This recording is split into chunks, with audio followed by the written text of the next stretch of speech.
Il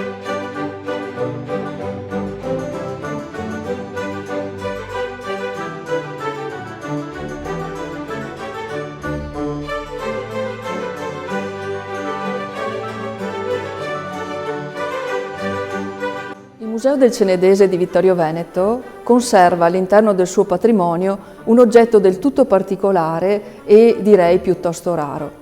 Si tratta di un oggetto che ha una forma di contenitore, una sorta di teca, solitamente provvista di uno sportello o due sportelli. In questo caso è in legno e vetro, la finitura è in radica, quindi è una finitura preziosa, e il contenitore poggia su dei piedini leonini dorati. L'elemento apicale è una piccola scultura di un santo. Oltre a essere molto bella, in realtà è anche l'elemento che ci permette di comprendere la funzione dell'oggetto. E infatti si tratta di un San Giovanni Battista, il precursore, figlio di Zaccaria e di Elisabetta, colui che ha battezzato Gesù. Ecco che ci rivolgiamo immediatamente a quello che è il primo sacramento del cristianesimo, ovvero appunto il battesimo, il rito del battesimo. Svelata quindi la funzione. Questo non è che un portanfan, potremmo anche chiamarlo in altro modo portantina o in modo più evocativo ancor più arca battesimale.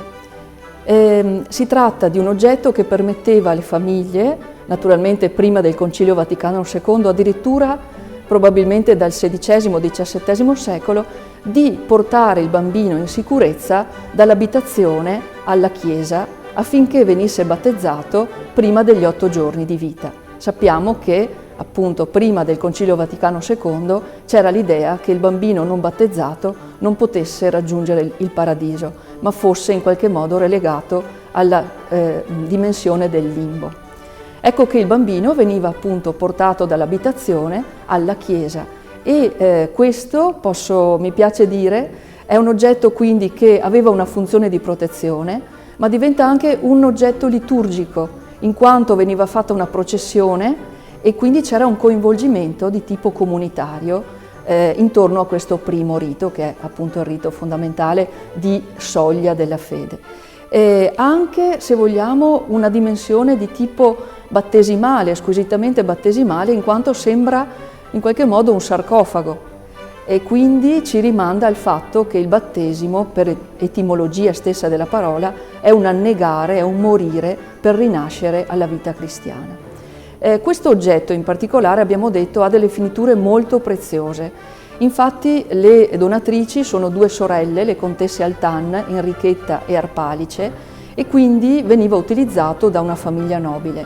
In realtà, pur essendo un oggetto molto raro, abbiamo la fortuna di avere un altro esemplare a Vittorio Veneto, che si trova nel Museo Albino Luciani, Museo Diocesano appunto della Diocesi di Vittorio Veneto. È un oggetto, in questo caso, popolare. Infatti molto spesso questi oggetti erano di proprietà delle levatrici e venivano presentati e prestati alle famiglie affinché appunto svolgessero questa funzione. Quindi all'interno avevano la fornitura del cuscinetto, delle tendine, delle fasce per i bambini e dei vestitini, che erano appunto proprietà della levatrice. Questi elementi sono all'interno del pur più semplice ma molto bello oggetto che si trova al nostro Museo Diocesano, donato da, ci tengo a dirlo, da Gertrude Zanchetta, che è vivente, è una levatrice e è stata la prima ostetrica del nostro ospedale di Vittorio Veneto. L'oggetto era già proprietà di sua madre, Marie, che era appunto a sua volta ostetrica e operava nel comune di Ormelle. Ecco, quindi in Vittorio Veneto abbiamo la fortuna di avere 2 oggetti, 2 esemplari che possiamo trovare anche a Udine, a Gorizia e a Tolmezzo, quindi ne conosciamo circa 7-8 attualmente, ma la ricerca continua.